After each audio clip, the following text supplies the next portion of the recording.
Y yo les explico a los jóvenes y a los adolescentes que cuando empiezan a meterse en este rollo de la pornografía, pues finalmente es algo que llama la atención, es algo que excita, es algo agradable y entonces se va haciendo un hábito. Después de que es un hábito, se va haciendo una obsesión. Los niños o las niñas que son abusados son niños introvertidos, inseguros, que no saben decir que no saben poner límites, ¿no? Que no conocen su cuerpo. O sea, hay que ser muy textuales en esa parte, que no les dé miedo a los papás decirles cuál es la vulva, cuál es su pene, cuál es todas las partes que tienen que ver con sus genitales, para que en el momento en que alguien los toque o los abuse, puedan decir exactamente qué es lo que les pasó. Este episodio es presentado por Tus Recuerdos a Digital, Custer Asociados.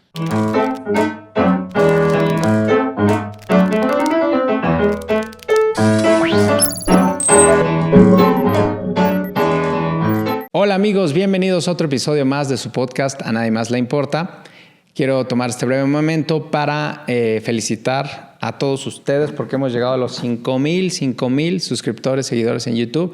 Es un pequeño logro, pero es un logro muy importante y es gracias a ustedes. Y también los invito a seguir suscribiéndose a nuestro canal de Spotify y también en las redes alternas como lo son Instagram, TikTok, Facebook y LinkedIn. Y bueno, recuerden que todos los martes se estrena un nuevo episodio en YouTube a las 6 p.m. y a las 7:30 en Spotify. Y recuerden que es un canal de procesos, un canal donde las personas vienen, comparten su historia, su sabiduría, su conocimiento, sus caídas, en cómo se pueden levantar, ¿no? De sus heridas, de cómo trascienden su dolor, porque al final de cuentas somos humanos y siempre estamos en proceso. Y bueno, vámonos al tema de hoy. Hoy tengo el honor de una invitadaza, porque la conocí en un ciclo de conferencias que estuvo muy bueno, ojalá haya más de estos en Querétaro. Y bueno, yo me animé a acercarme a ella y en el ciclo le dije, oye, me encantaría invitarte a mi podcast. Entonces accedió y ya la tenemos aquí. Vamos a aprovechar todo su conocimiento, su experiencia y su sabiduría. Ella es la licenciada Adriana Calderón, psicóloga con especialidad en terapia familiar. ¿De qué vamos a hablar? Vamos a hablar de abuso infantil en nuestro país, un tema que es incómodo, sí, y desgraciadamente somos de los primeros lugares en el mundo. Ya Adriana nos compartirá exactamente dónde estamos, pero es algo muy preocupante que se está dando cada vez con más frecuencia, y así como también nos va a compartir algo de lo que vive en los juzgados, porque también toca esos temas, para ver cómo se puede llevar también el abuso psicológico con infantes cuando hay una disputa de custodia entre papás, ¿no? Que también es muy común en este país. ¿Cómo estás, Adriana? Bienvenida. Hola, muy buenos días. Muchas gracias por la invitación. Gracias a ti, después de unos infortunios para la intro, aquí estamos. Muy bien. Pues me da mucho gusto darte la bienvenida a este espacio. Pues vamos a comenzar. Primero, no se vayan, pero vamos a recorrer un poquito para ver de dónde viene Adriana. Cuéntanos cómo era tu infancia, cómo eras de niña y dónde ocurrió todo esto. Bien, fíjate que yo soy la única mujer de 3 hermanos. Tengo un hermano mayor, después estoy yo y luego un hermano menor. Okay. Cuando yo era chica, me comenta mi mamá que siempre estaba yo como muy preocupada por los niños de la calle. Okay. Entonces, juntaba yo ropa y se las llevaba o les llevaba dulces desde los 5 o 6 años de edad. Después, a los 14 años, iba yo a la casa hogar, que está ahí en Ermita, en Calzada de Tlalpan y Churubusco. Okay. Iba yo los domingos a jugar con los niños de la casa hogar. ¿Qué edad tenías? 14 años. Okay. Después, a los 16, 17 años, yo trabajé con el padre Chinchachoma. Me escapaba de mi casa y me iba a una casa que tenía el padre Chinchachoma de puros niños de la calle. Entonces yo ahí le ayudaba a picar verdura, a acomodar las recámaras de los chicos, ¿no? Y mi mamá iba por mí de las orejas y me decía que algo me iba a pasar. Pero siempre estuve involucrada yo en este ámbito de ayudar, ¿no? A la sociedad. Y creo que bien encausada por mi mamá, en ese momento yo estudié trabajo social. Okay. Y después, viendo la necesidad de complementar esta carrera, estudié psicología. He trabajado en el ámbito escolar, he trabajado en el DIF, Entonces siempre en esta parte de estar haciendo labor social. En los colegios estuve en lo que es el servicio social, coordinando. Entonces íbamos a casas hogar, niños con síndrome de Down, íbamos a las comunidades a entregar juguetes, íbamos aquí al centro en tiempo de frío a entregar cobijas. Entonces siempre he estado como muy inmersa en todo este rollo de ayudar a la sociedad. Cuando estudio psicología, Nunca tuviste dudas, me imagino. Sabías que ibas a estudiar psicología. Como muy flecha. Directo a eso, Okay. sí. Y era como para complementar esta parte de qué más puedo hacer, ¿no? Por los demás, por el bienestar de los demás. Entonces estudié psicología y después hice una especialidad en terapia familiar. La terapia familiar me ha ayudado mucho a estar trabajando en el área de lo familiar en los juzgados. Entonces, ¿cómo es que llego yo a especializarme en el abuso sexual infantil?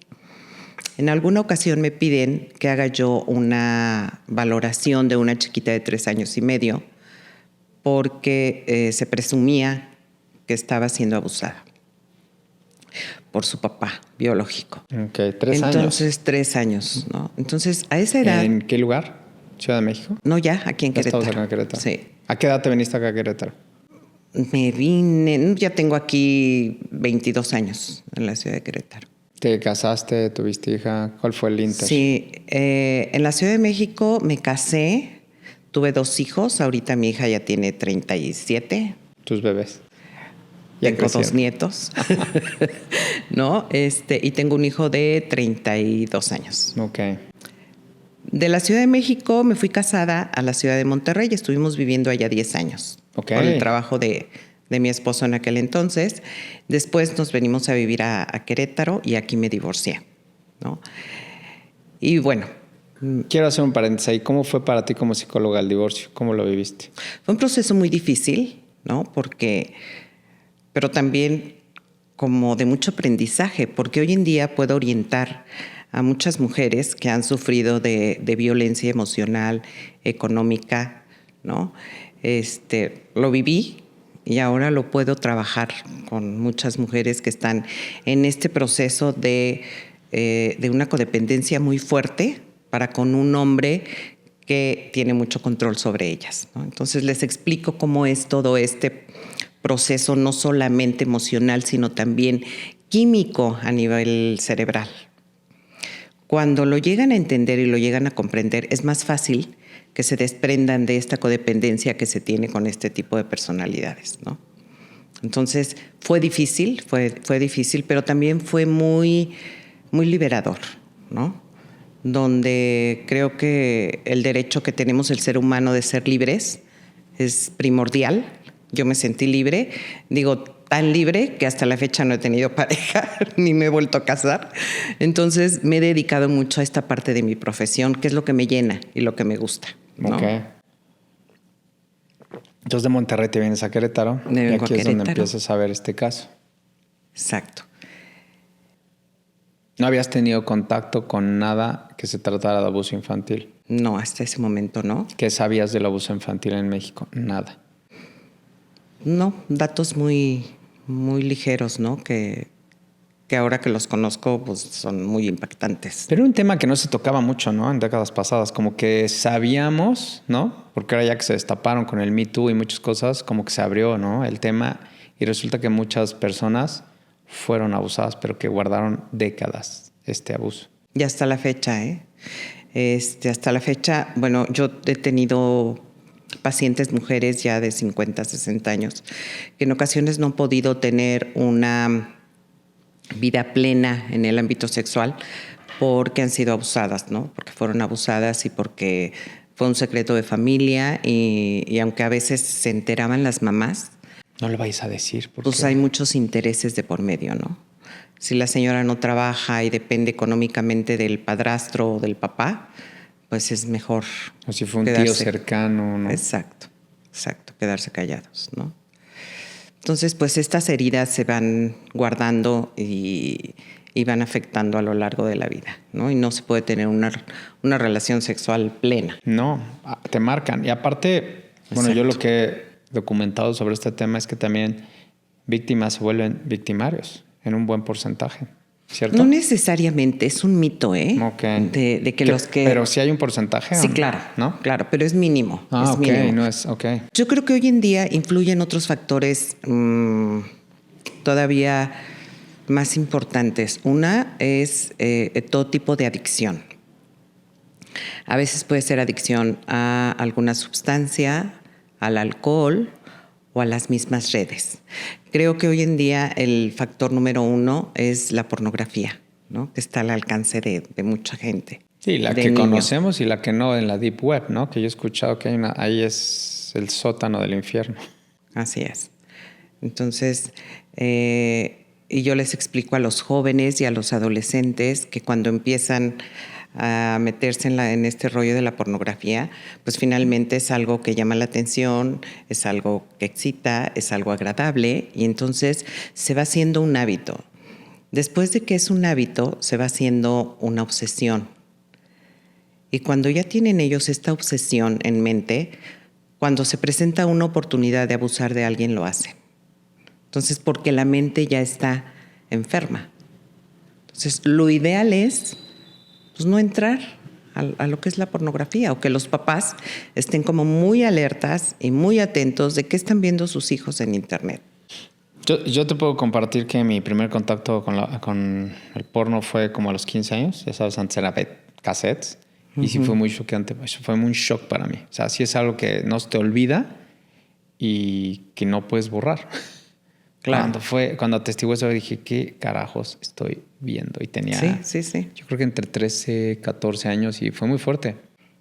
Fíjate que se dice que cuando un niño ve una relación sexual, ya sea con los papás o en Internet por medio de la pornografía, es como si estuvieran viendo que una persona asesina a otra con un cuchillo, ¿no? Así de fuerte es Te el rompe, impacto sí.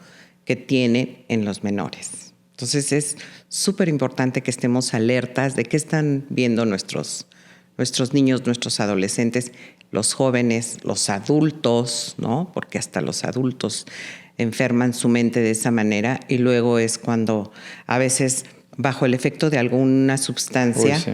o del alcohol es cuando se produce el abuso. ¿Cuál es la situación actual de abuso infantil en nuestro país? Va en aumento, desgraciadamente va en aumento. No hay especialistas que se dediquen a esto porque es muy delicado, o sea, es muy delicado en el aspecto de que cuando se lleva un juicio, pues la contraparte suele amenazar a los que están involucrados o a los que estamos involucrados en esto, ¿no? Entonces, pues va en aumento y con esto de las redes sociales y de la pornografía y generalmente no se demanda, no se hace la demanda, ¿no? Cuando se hace la demanda, a veces nuestro país hermoso y querido de la corrupción, van y dan un dinero y se desaparece la carpeta y entonces se tiene que volver a iniciar con el proceso, ¿no?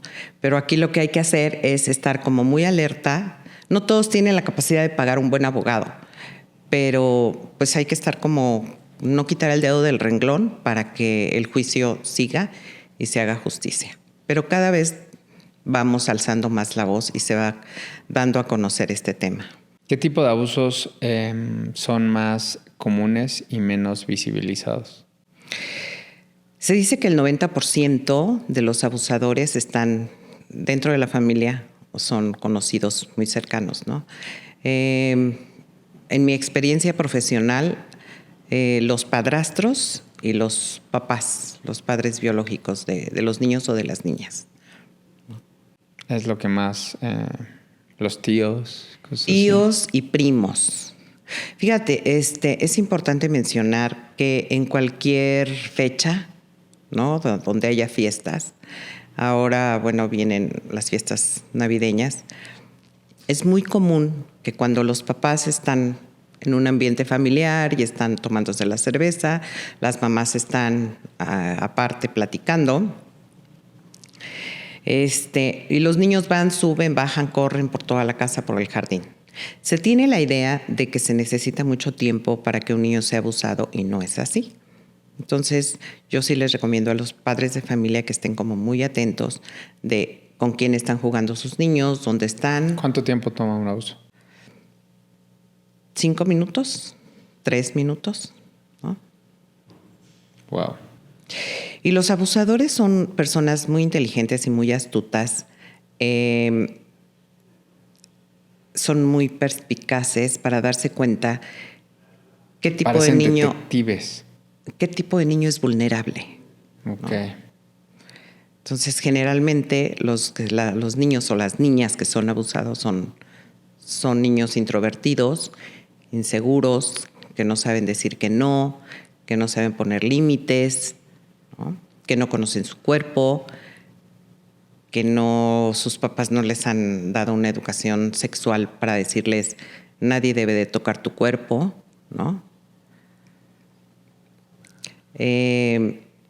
Cuando se hace una demanda, algunas ocasiones los niños no saben mencionar si fueron abusados, violados o nada más incitados a ver una película porno o algo así, que también es un tipo de abuso, ¿no?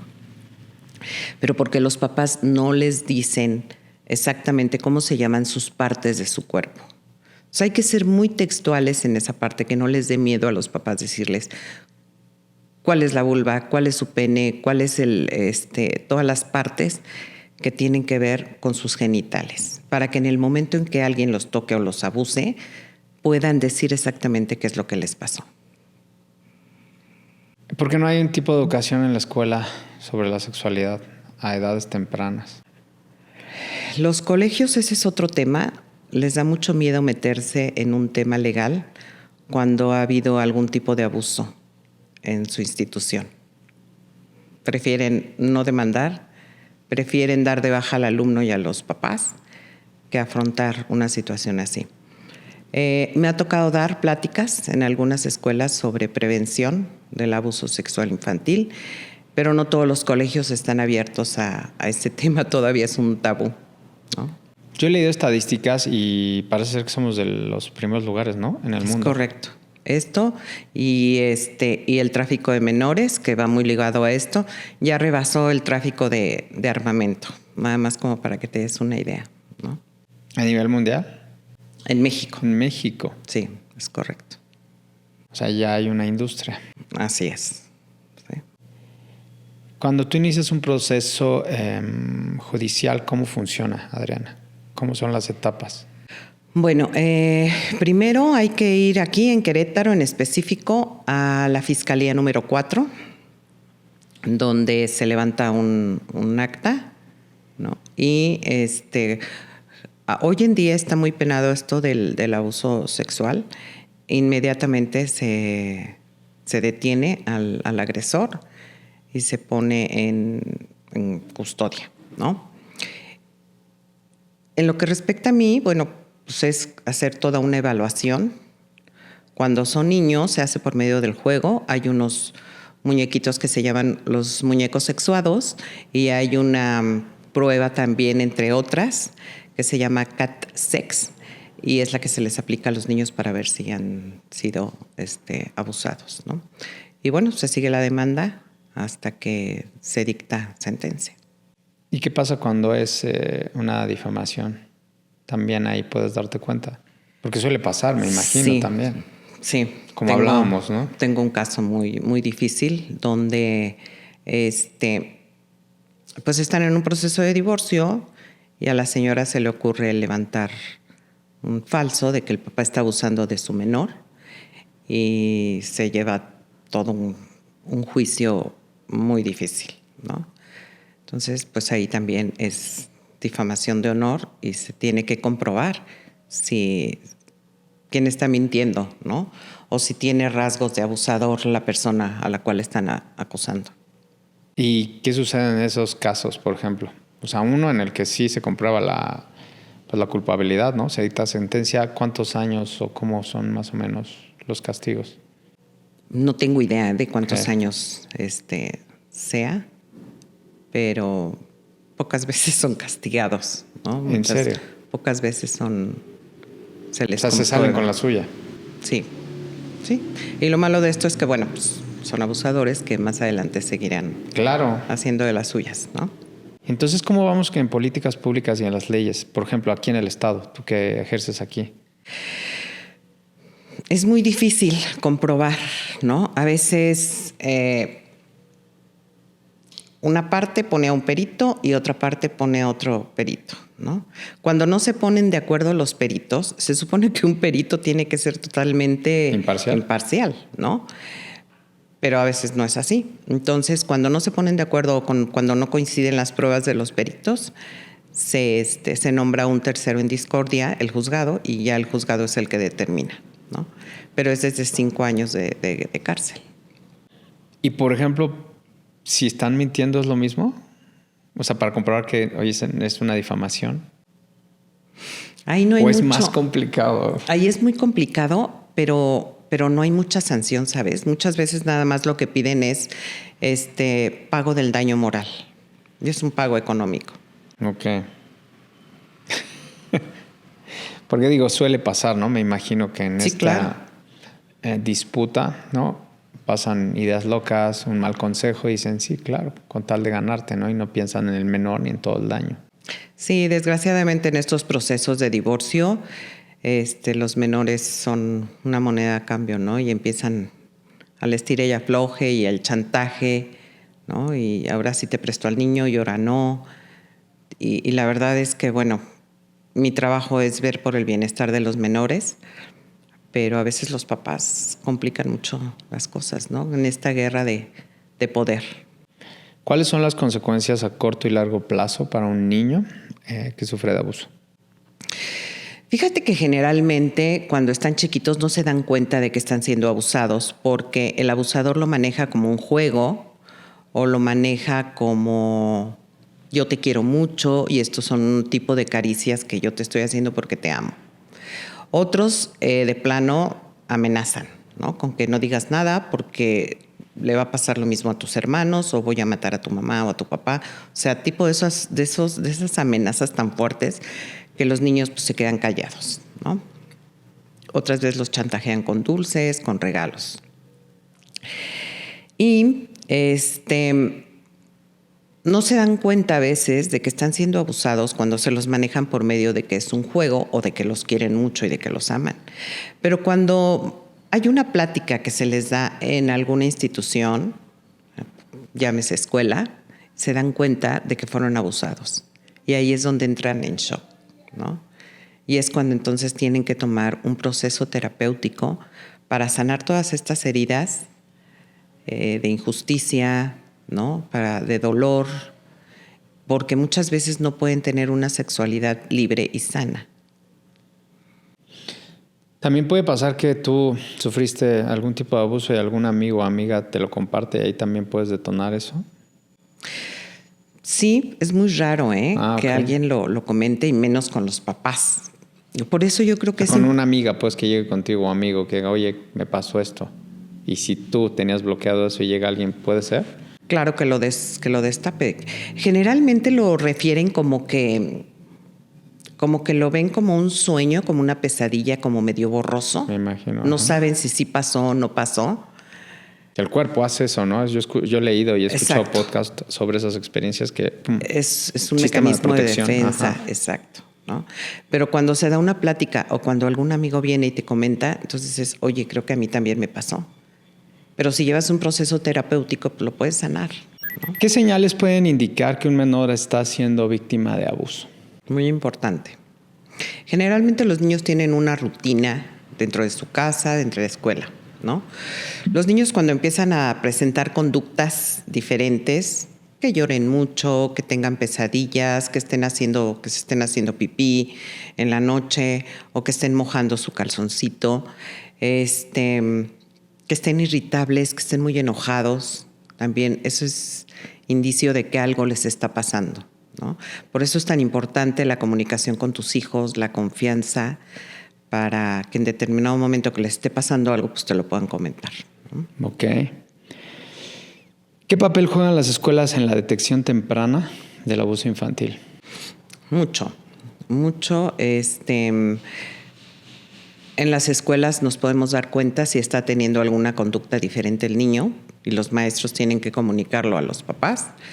A veces hay nanas que los llevan al baño y se pueden dar cuenta si tienen algún tipo de irritación, algún tipo de sangrado, ¿no? Que lo tienen también que comunicar a los papás para saber si estos niños están siendo abusados, ¿no?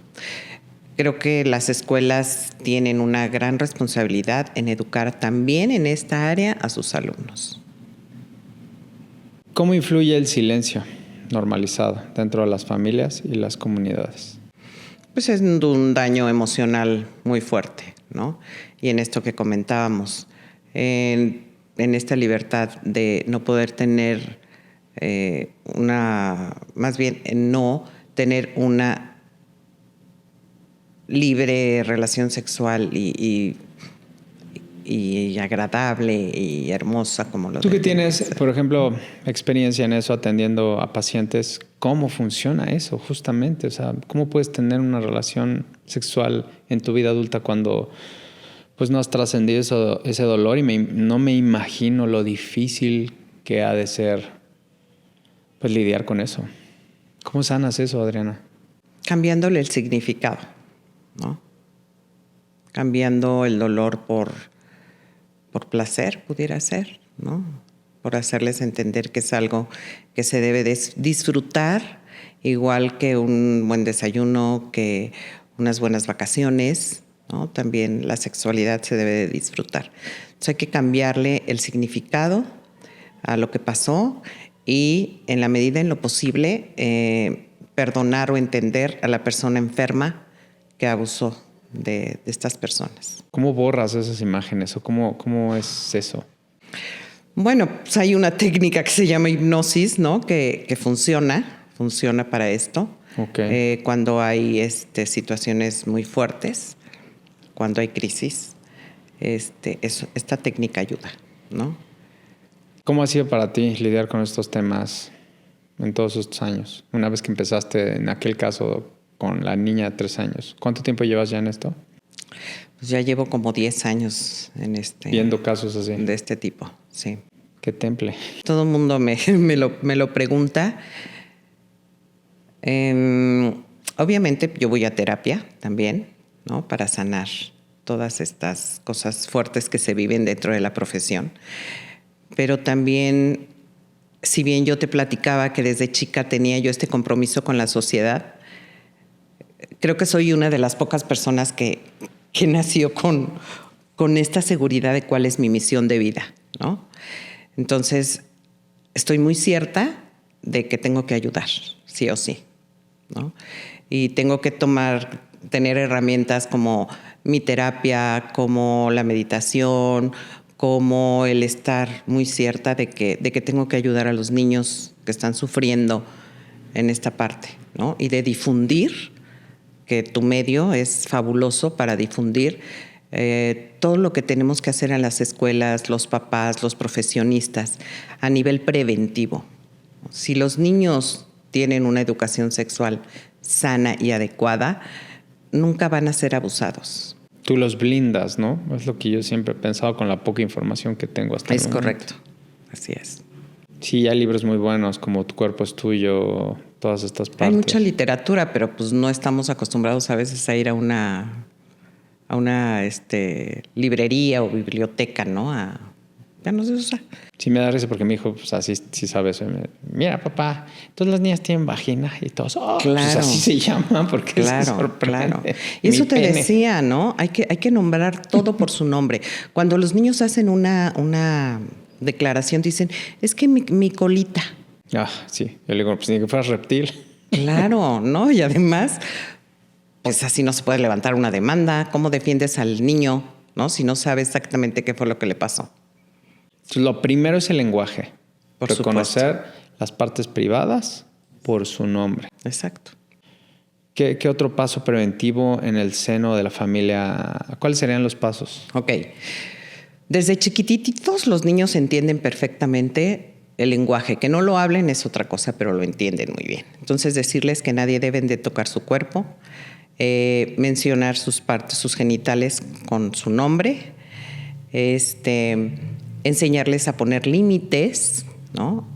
Y que aprendan a reconocer cuando les es incómoda una situación, la que sea. Si alguien los está agrediendo, si alguien los está buleando, si alguien los está tocando, que aprendan a poner límites. Eso es muy importante, que aprendan a decir que no. Muchos adultos no sabemos decir todavía a estas alturas un no rotundo. Es que también creo que ese es un tema, ¿no? Tienes esta información, pero si tú como adulto nunca la has ejecutado, ¿no? Tú como papá no sabes decir que no, no pones límites, es bien difícil bajarlo, ¿no? Claro. Habría uno que trabajar primero también con los papás. De la mano. Exactamente. Me imagino que trabajas eso, ¿no? Sí. Tú que haces peritajes en este tipo de casos en los juzgados, ¿qué ves en los papás justo cuando ves estas disputas o estos temas que enfrentas? Ellos son la causa del problema, me imagino. Sí, hay mucha lucha de poder, ¿no? Y luego a veces ya no es tanto el pleito entre los papás, sino entre los abogados, ¿no? ¿Qué abogado va a ganar el juicio? Hay algo que se llama mediación, que también estoy certificada como mediadora, pero me contratan más para los peritajes que para la misma mediación. Entonces, a mí me encantaría también que hubiera más mediación, pero se necesita un poquito de humildad, un mucho más de amor a los hijos para decir vamos a llegar a una mediación y a un acuerdo por el bien de los menores, ¿no? ¿Y eso es ya que está el juicio entablado o previo? En cualquier momento se puede llegar a la mediación. Si dicen, ¿sabes qué? Mira, los abogados ya nos sacaron tanta lana, ya llevamos tantos años en el juicio y no podemos llegar a nada. Las partes se pueden poner de acuerdo e ir a las oficinas de mediación y decir, queremos llegar a una mediación, vamos a quitar a los abogados y se llega a un acuerdo. Pero para eso... ¿Y cómo le haces ahí para estar lidiando? Pues es como un proceso terapéutico, ¿no? Tenerlos en consultorio y decir, bueno, ¿tú qué quieres? Yo quiero tener a mi hijo 2 meses continuos. Y la mamá dice, no, yo no te voy a dejar 2 meses al niño. Bueno, ¿te parece mes y medio? No. Bueno, a ver, entonces ahí interviene uno. ¿Les parece un mes y un mes? Ok, un mes. Entonces se pone por acuerdo, como si fuera un acuerdo, es un acuerdo legal. Y se van llegando a acuerdos, se firma y eso es lo que se tiene que respetar. No es una sentencia per se, simplemente es un acuerdo entre ambas partes. Es correcto. Pero no se puede retomar el juicio, me imagino. O sea, si una de las dos partes o ya no. Falla, exactamente, si alguna de las dos. Pero pues la idea es que si ya se llegó a una mediación y a un acuerdo, pues que se respete, ¿no? Por el bien de los menores. A veces se llevan entre los pies a los niños, ¿no? Casi siempre, ¿no? Por esta lucha de poder. Exacto. Y, por ejemplo, ya nos desviamos un poquito del tema ahí, ¿no? Pero que muchas veces acaban siendo no abusados sexualmente, pero sí violentados, ¿no? Y es un abuso. Los niños por estas disputas, ¿cierto? Sí, hay mucha violencia emocional, ¿no? Y a lo mejor los papás en esta guerra que tienen no se dan cuenta del daño que le están haciendo a los chiquitos emocionalmente. Lloran mucho, luego se descontrolan mucho con estos horarios de ahora te toca a ti la visita con el papá, ahora con la mamá. ¿Cuál es el mejor escenario? Porque pues tienen derecho a convivir con los dos papás, ¿es claro. correcto? Pero tú, por ejemplo, que conoces este tema y que lo vives, y la ley dice que tiene que estar la custodia a cargo de la mejor opción, ¿es correcto? No correcto. De mamá o papá, pero casi siempre se tira hacia la mamá, ¿es correcto o no? No sé. Sí, ahora hay mucha tendencia con defender al género femenino, ¿no? Pero yo en juzgados le decía alguna vez que fuimos a hablar con el magistrado, hacía yo hincapié en que así como hicieron un juzgado exclusivo para violencia de la mujer, deberían de hacer otro para violencia del hombre, porque ahora la mujer se ha empoderado demasiado y ahora atacan al hombre, ¿no? Que también violentan al hombre. Y es violentado y también el hombre puede ser vulnerable, ¿no? Entonces, para eso son los peritajes, para ver quién tiene la capacidad emocional, económica, o quién es el papá que puede ser idóneo para ¿Quién quedarse. tiene más tiempo, no? ¿O cómo funciona? ¿Tú qué recomiendas desde la parte pues, terapéutica? Que tenga más que, perdón. Tiempo, por ejemplo, para el infante, Pues ¿no? también. Pues el Es que tiempo es un todo, ¿no? un recurso es que un todo. cuenta muchísimo, ¿no? Claro. ¿Y qué tan involucrado esté una parte más que la otra, no? Digo, hay papás que trabajan todo el día y quieren guardia y custodia de los niños, pero se puede ahí negociar. O sea, a lo mejor si tienes una hermana que sea una persona responsable y te ayude a cuidar de tu menor, lo Bueno, puede hacer. sin red de apoyo no hay Tu manera mamá. que ninguna mamá o papá soltero Exacto. funcione, Sí se ¿no? necesita una red de apoyo. ¿Y qué pasó cuando le propusieron al magistrado esto? Pues se quedó como muy pensativo, ¿no? Porque le decía yo que desde mi práctica me he ¿Dónde dado cuenta quedó? de esto, ¿no? Hay muchos hombres violentados y que se les levanta un falso, ¿no? De que están violentando o agrediendo a sus chiquitos y no es cierto. Te digo, se llegan a cosas muy fuertes con tal de ganar el caso.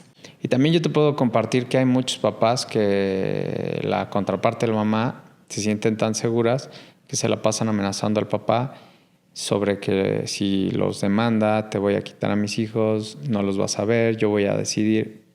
¿Por qué hacen eso y con esa seguridad, Adriana? Pues Eso es una violencia, Es ¿estás de violencia, acuerdo? por supuesto, es amedrentar, claro, es violencia. ¿Sí? Bueno, vamos a regresar al tema de abuso, pero bueno, también es un tipo de abuso, ¿no? Claro. Que ambas partes Emocional. sufren, ¿no? Claro. ¿Cuáles son los principales obstáculos para denunciar casos de abuso infantil en nuestro país? A veces la misma familia es el obstáculo, ¿eh? Las mamás, ¿no? No, no lo digas, no lo hagas. Exacto, ¿no? O te estás imaginando eso no está pasando, generalmente con los padrastros, ¿no? Entonces aman tanto a su pareja que no lo pueden creer. Esta codependencia nociva, ¿no? De la que hablábamos, ¿no? Entonces, ahí es donde las mamás no lo permiten, porque quién las va a mantener o quién las va a acompañar. Entonces, y hoy en día hay muchas niñas, ¿no?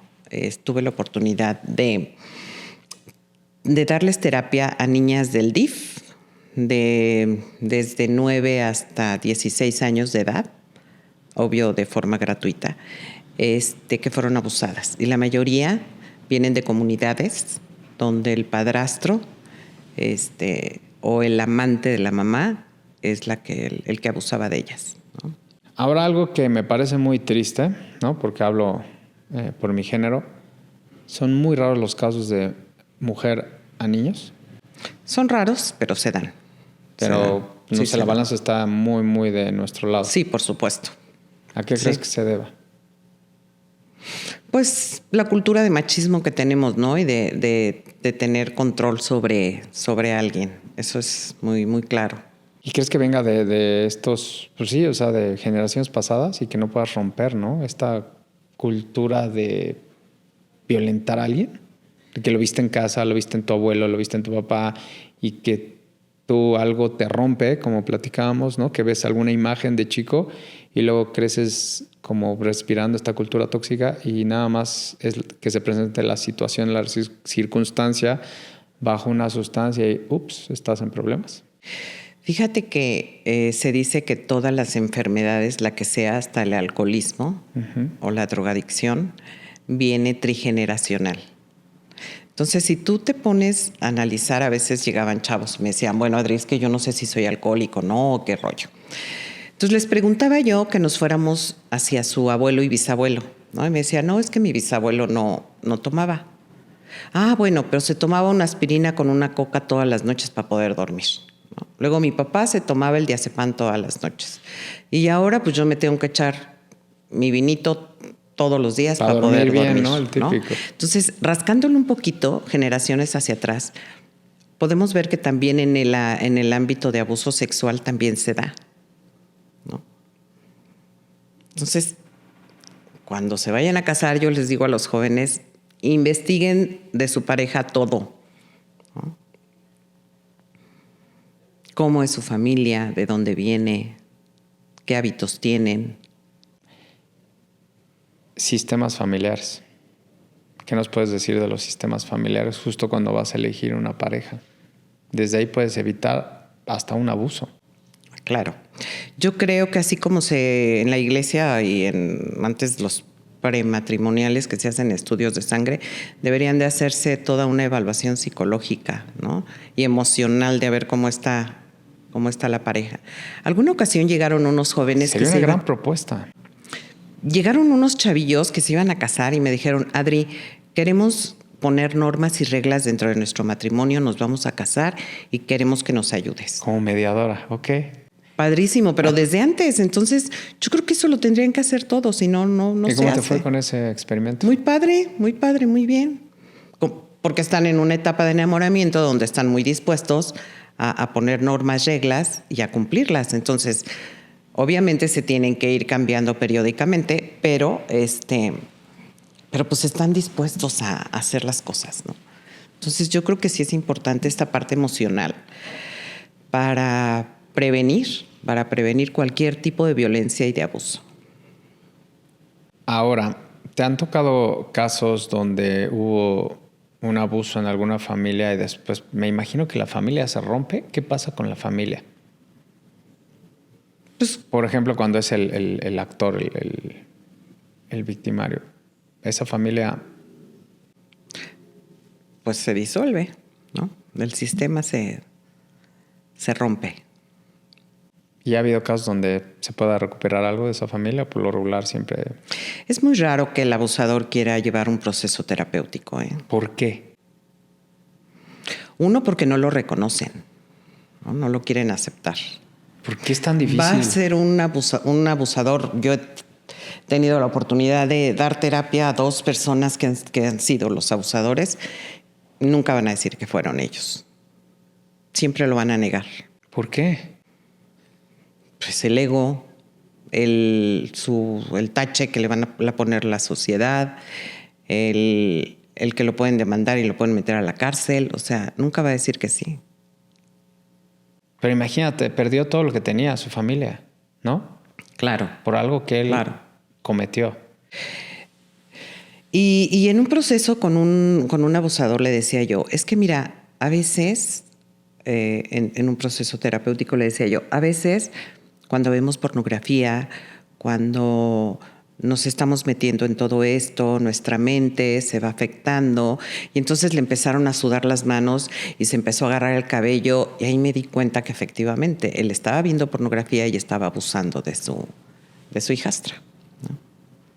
Una niña de 13 años, ¿no? Ahora, es importante mencionar también las drogas, ¿no? Porque a veces cuando estamos bajo el efecto de una sustancia, piedra, alcohol, nuestra mente se distorsiona y entonces podemos ver en lugar de una niña una mujer, ¿no? Y es cuando se cometen algún tipo de violación o de abuso. Qué tema tan complicado y difícil. Muy Adriana. difícil.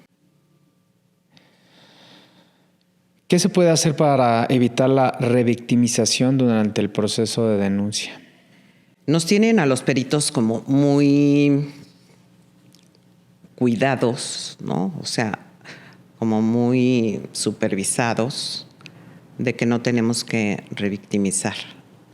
Porque primero es la fiscalía, luego es el abogado, luego es el perito, luego es el juez también, luego es en cámara gesell. Entonces, pues hay que ser como muy cuidadosos, ¿no? Entonces, pero por medio del juego el niño puede hablarlo y lo puede expresar. Entonces, hay que ser nada más muy cuidadosos con eso. ¿Cómo pueden los medios de comunicación abordar el abuso infantil de manera ética? Yo creo que haciendo conciencia de que hace falta prevenir. Y todos los profesionistas a cualquier nivel tenemos la responsabilidad de ir previniendo todo esto. Hace falta una buena campaña sobre ese tema, ¿no? Pero ya, urge. Urge. Sobre todo en escuelas. Y se puede dar una plática desde unos niños de kinder hasta chavos de universidad, ¿no? Con un lenguaje adecuado, con la información correcta para cada una de las edades, pero se puede hacer. Yo recuerdo esta campaña de Mucho Ojo, ¿te acuerdas? ¿Perdón? La campaña de Mucho Ojo de Canal 5. Algo sí, así, sí, pero sí, urge sí. ya. porque que seamos el primer lugar, no sé si mundial, en abuso infantil, de verdad es de vergüenza, es una pena, pero no se trata de Es una realidad. minimizarlo, es una realidad. Exacto. Y hay que hacer algo al respecto. ¿Cómo pueden crear las comunidades tener entornos más seguros? Yo creo que hoy en día las mamás que sus hijos han sufrido este tipo de abuso han hecho algunas fundaciones, ¿no? Aquí en Querétaro hay una fundación que se llama Corazones Mágicos, pero cuando yo quise que me atendieran a una niña no se daban abasto. Tenían una lista de 70 personas hace como un año. Entonces, si esto va en aumento, pues entonces no hay lugar. ¿Quién las atiende, no? Pero tendríamos que formar o que hacer más instituciones que defiendan a nuestros niños en ese aspecto. O sea que esto va a la alza. Así es. Y nadie estamos haciendo Y nada. no estamos al parejo para prevenir, exacto. Y bueno, luego se necesitan recursos para hacer campañas o instituciones. Realmente tendremos que atacar el problema desde el seno familiar, este tipo de espacios, compartir y entonces tomar acciones preventivas como blindar a todos los menores. Así es. Esa es como la realidad, lo que se puede hacer Sí, a la ya mano. tenemos que empezar a hacerlo a nivel preventivo para blindar a los chiquitos, exacto.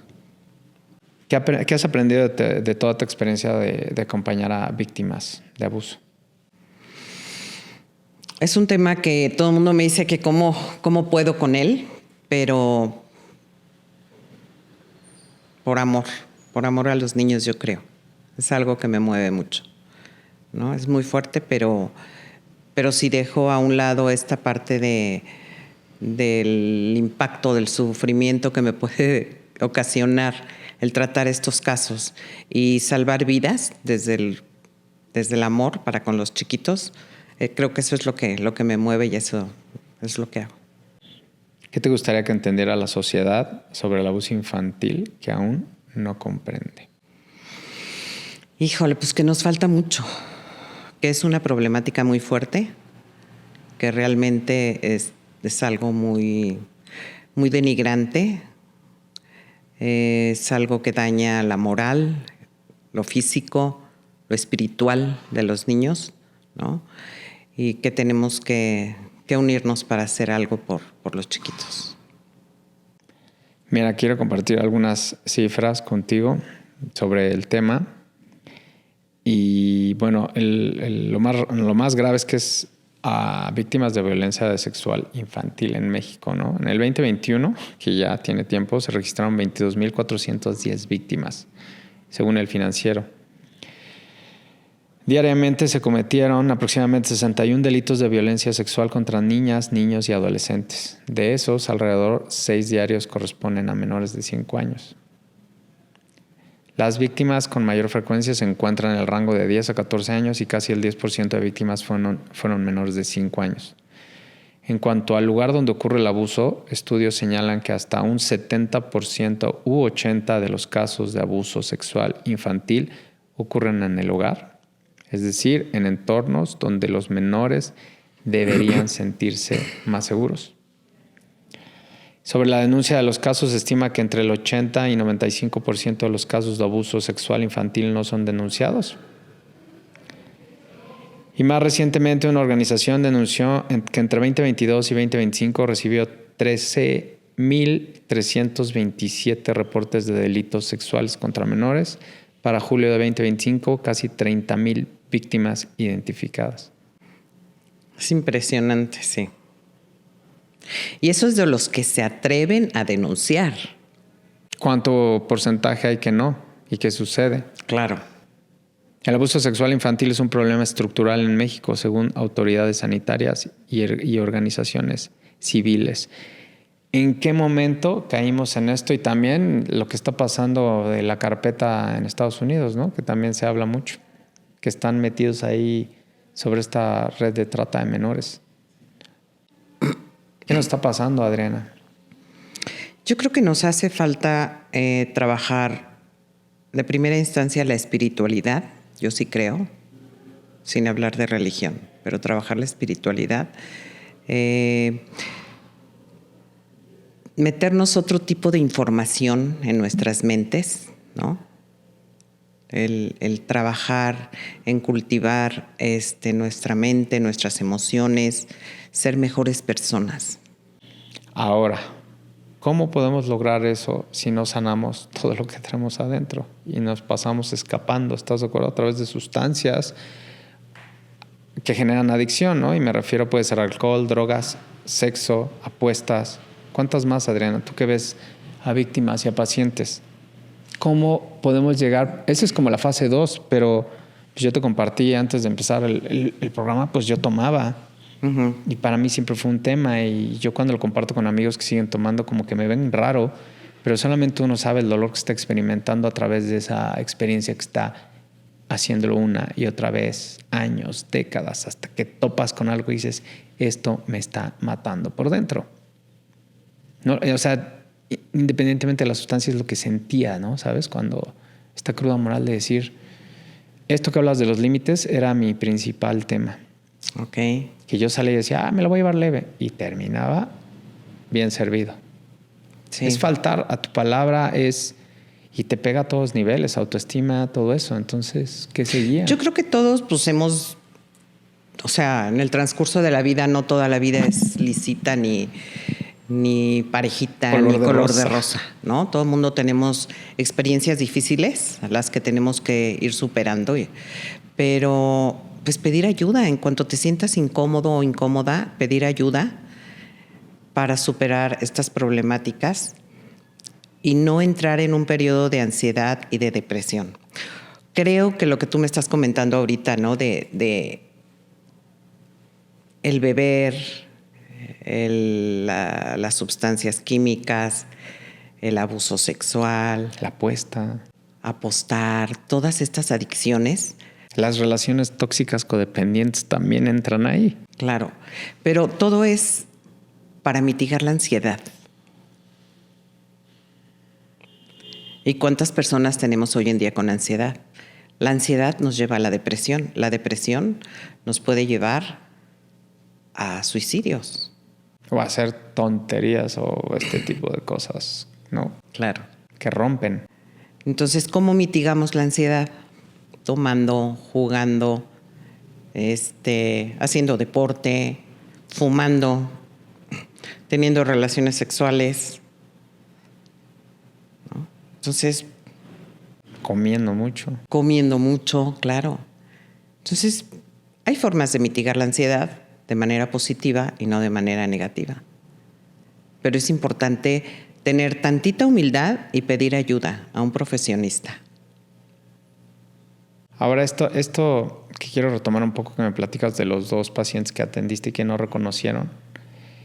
El grave problema que le veo es que si no hubo ninguna pena, sentencia, ¿sabes? Castigo, llamémoslo, pues andan sueltos. ¿Y qué probabilidad hay real de que lo vuelvan a cometer?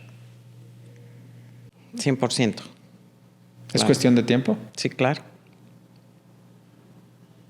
Y en el ámbito legal, mete un amparo y mete otro amparo y vuelven a meter otro amparo a su abogado y dan lana y vuelven a meter amparo. Entonces, es que yo no concibo, yo tengo un hijo y me da pavor. Sí, por supuesto. La verdad no sé qué podría Las hacer. mamás que se enteran de una situación así es inconcebible, ¿no? Es muy fuerte. Y todo esto sucede porque esta persona, si es su segunda vez, ¿no? No lo sabemos, pues pudo parar en la primera. Claro. Qué tema tan difícil, Adriana, y te felicito. Muy difícil. Por meterte a esas cavernas tan delicadas. Pero bueno, desde niña nos platicaste que querías ayudar a la gente y literal, a nadie más le importaba más que a ti. Sí. Vivir todo este proceso. Sí. Y bueno, ya para cerrar, ¿qué tan importante es trabajar nuestro dolor, nuestras heridas en esta época de que nos distraen en todo momento, en que vemos contenidos que nos dicen toma atajos, sé famoso, mira los likes? Es como la nueva droga, ¿no? ¿cómo le hacemos? ¿No? Y también esta parte de pues esta ansiedad, esta parte de llenar todos estos vacíos, y soy papá, y soy mamá, y ya tuve un hijo, y no me he arreglado, ¿no? Y pues la vida sigue, y no te das cuenta que le estás transmitiendo esto que platicábamos, de que te transmitieron a ti, que tú no lo arreglas, y pues tu hijo lo acabas haciendo una consecuencia de ti. Claro. Yo creo que es importante sanar nuestras heridas. Todos tenemos heridas, ¿no? La incomodidad, cuando te sientes incómodo, incómoda, es la señal para decir, necesito estar bien, ¿no? O me estoy comiendo las uñas, estoy muy ansioso, no puedo dormir. Cualquier síntoma que no te deje funcionar de una manera tranquila, eso quiere decir que necesitas ayuda, ¿no? Y que necesitas sanar algo. Cuando sanas, lo que decíamos, ¿no? Dejas tu costalito de broncas a un lado y dices, wow, qué maravilla, ¿no? Cuando mis pacientes, perdón, después de un proceso terapéutico, se van como muy agradecidos, de verdad salen así como flotando del consultorio, ¿no? Dicen, wow, qué padre, o sea, gracias por todo, y se van bien, se van contentos, se van en paz, ¿no? Entonces yo creo que venimos a este mundo a estar en paz. No ser congruentes, ¿no? Un poco. A ser congruentes y hacerte responsable de tu persona, ¿no? De qué me falta, de qué necesito, qué quiero. Hay chavitos que llegan a consultorio nada más como para hacer su proyecto de vida, porque ni siquiera saben para dónde van. Es que es bien complicado. Todos los invitados, Adriana, que han venido, son poquitos. Por ejemplo, tú eres un caso que desde niña sabías qué querías. Llegan los 19 años. Yo también quería ser cronista deportivo, la verdad. O sea, sí sabía que iba a estudiar comunicación, sí o sí. Okay. Pero todos vienen, no. O sea, llegué a los 19 años y es como, ¿qué voy a hacer con mi vida? Es bien difícil que te pidan eso. Sí. Fíjate que a veces para investigar qué es su misión de vida, les preguntaba yo, ¿qué te gustaba jugar cuando eras chiquito? ¿No? Uh-huh. Y a veces unos decían, bueno, me gustaban mucho jugar avión, pero sumaba yo, pero me gustaba, por ejemplo, estos cuadritos que tenían de numeritos, cambiarlos. Entonces, por ahí te vas dando una idea de cuáles son sus capacidades y habilidades. Pero hoy en día, con las redes sociales, dices, ya no juegan a nada, puro Nintendo, ¿no? Entonces, es más difícil como saber cuál es tu misión de vida. Pero, sin embargo, pues, se puede encontrar, ¿no? ¿A qué vinieron a este mundo? ¿No? ¿Qué vas a aportar en la sociedad?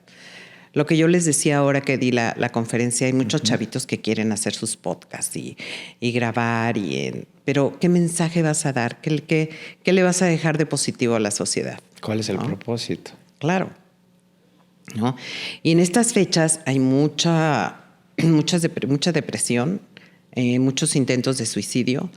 Entonces, pues yo les digo que no se claven en la fecha, ¿no? A veces son como fechas, diciembre son fechas como muy nostálgicas. Pero sí sabía ese dato que se disparan mucho los suicidios. ¿Sí? En este. Pues porque se sienten solos, porque les gustaría festejar la Navidad con la familia. Y te cae como el cheque, ¿no? El cierre de año también siento como, órale, ya acabó un año más, ¿qué hice con mi año? Uh-huh. Sí, es típico. Pero bueno, pues es una lucha constante la vida, ¿no? Y debemos de tener momentos gratos, pero no nos fijamos en eso. Generalmente nos fijamos en lo negativo y no en lo positivo, pero hay muchas cosas positivas que nos dan las experiencias de vida. Y tenemos lado A y lado B, ¿no? ¿Perdón? Tenemos lado A y lado B. Claro. Como un disco, ¿no? Claro, por supuesto, sí. Tienes que saber tu lado A y tu lado B. Exacto. Pues muchas gracias, Adriana, por esta plática tan nutrida. ¿Y te gustaría agregar algo más? Pues nada más que ojalá y les haya quedado algo de esta plática y que lo pongan en práctica. Platicar con sus hijos, con sus vecinos. Las palabras de las partes privadas, decirles por su nombre. Exacto. Y esta parte que dices que en las reuniones familiares se da mucho. Mucho ojo, ahora sí que mucho ojo con los niños. Blindar, ¿no? A los niños, ¿no? Que sepan poner límites. Correcto. Y pues ojalá haya más políticas públicas y en la escuela y los medios, ¿no? Pero nosotros también creo que somos el primer pilar que tenemos que forjar en casa. ¿No? Así con nuestros hijos. Así es. Todos desde nuestra trinchera tenemos que hacer algo. Sí, es muy triste que tengamos ese esos vergonzoso lugar. Sí. Sí. Pues muchas gracias, Adriana. ¿Dónde te pueden localizar? En mi teléfono, que es 442-143-2780. Pues gracias otra vez por compartir y por todo este tiempo que llevas ayudando a pacientes, a víctimas, en una labor que me parece bastante reconocible por platicarnos de dónde vienes y de verdad sigues ejerciendo eso desde niña, desde adolescente hasta ahora. Y pues mi más grande respeto, en serio. Y pues nos vemos pronto, ¿no? Claro que sí, cuando gustes. Sí, en serio, te platicaba que vamos a hacer unos lives este año próximo que viene. Y pues nada, que estés con nosotros en alguno de ellos. Con todo gusto, claro que sí. Muchas gracias. Muchas gracias a ti. No, gracias a ti por la invitación. Gracias de nuevo, Adriana. Y recuerden que todos los martes hay un nuevo episodio en YouTube a las 6 p.m. y en Spotify 7:30. Por favor, sigan suscribiéndose, compartiendo para que este proyecto siga creciendo. Recuerden que es un podcast sobre procesos. Siempre estamos en proceso. Y bueno, aquí nos vemos en el próximo episodio. Hasta pronto. Actuar es darte cuenta de que te das cuenta, ¿no? Entonces, evidentemente, si no eres consciente de cómo estás trabajando, no te estás dando cuenta de que te das cuenta. No es que un actor lance energía, ¿no? Sino que el actor abre canales para que la energía del espectador venga. No se es profesional por el currículum que tengas. Se es profesional por la actitud que tengas en tu primera sesión de trabajo y por cómo mantienes esa actitud durante el resto de tu vida.